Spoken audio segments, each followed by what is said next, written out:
আমাদের যারা এই বিষয়টা সহযোগিতা করেছে, আমাদের বাংলাদেশের সবচেয়ে সম্মানিত প্রতিষ্ঠান আমাদের বাংলাদেশ সেনাবাহিনী, তাদের সদস্যকে আমরা ধন্যবাদ জানাই যে আমাদের এই ভুল বোঝাবুঝির মধ্যে ওনারা ইন্টারফেয়ার করে জিনিসটা ভালো একটা সমাধানে নিয়ে যাচ্ছে। পরবর্তীতে আমাদের প্রিয় সহকর্মী ভাই বোনদের বলছি, গতকাল যখন আমি এখানে দাঁড়িয়ে আপনাদের প্রথম দিনের সমস্যার সমাধান করতে এসেছিলাম,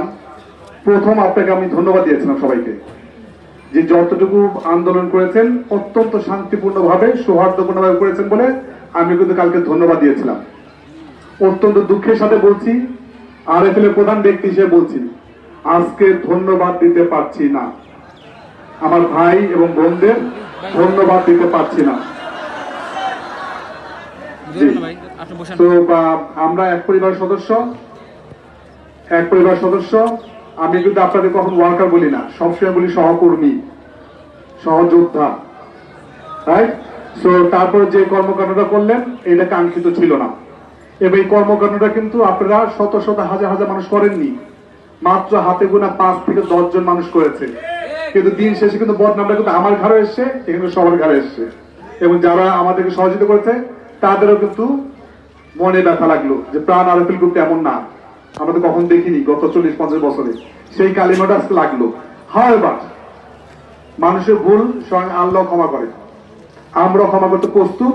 যদি আমরা মনে মনে ক্ষমা চাই যে না, যা হয়েছে, যে 5 জন করেছে 10 জন করেছে তারা ভুল করেছে, ভুল ইজ ভুল, ভুলকে যখন মানুষ বলে ভুল তখন আল্লাহ ক্ষমা করে দেয়। ঠিক আছে, আসেন আমাদের সকল সমস্যার সমাধান আমরা সবসময় শান্তিপূর্ণভাবে করব। কালকে আপনি আন্দোলন করার পরে 1.5 ঘন্টা মধ্যে কিন্তু ঢাকাতে চলে আসছি, আমি তো লুকা থাকতে পারতাম, আমি তো সময় ক্ষেপণ করতে পারতাম, আমি তো 2 দিন পরে আসতে পারতাম, আমি তো তা করিনি ভাই বোনেরা, আমি তো আপনাদের মাঝে চলে আসছি।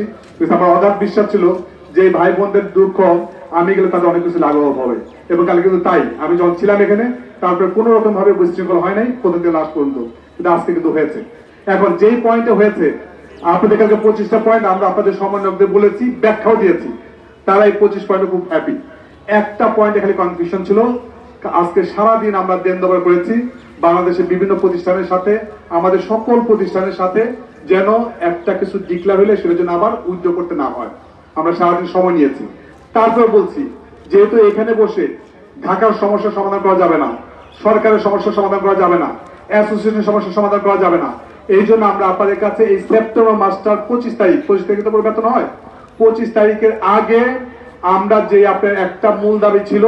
যেটা আমরা বেআইনি ভাবে মানতে পারিনি, সেইটাকে আমরা নীতিগত ভাবে আজকে এই মুহূর্তে মানলাম, বা সময় হচ্ছে 25 সেপ্টেম্বর পর্যন্ত আমরা বাংলাদেশের সংশ্লিষ্ট সকল কর্তৃপক্ষের সাথে কথা বলে আমরা পজিটিভলি সমাধান করবো ইনশাআল্লাহ। আপনাদের সহযোগিতা চাই, আপনাদের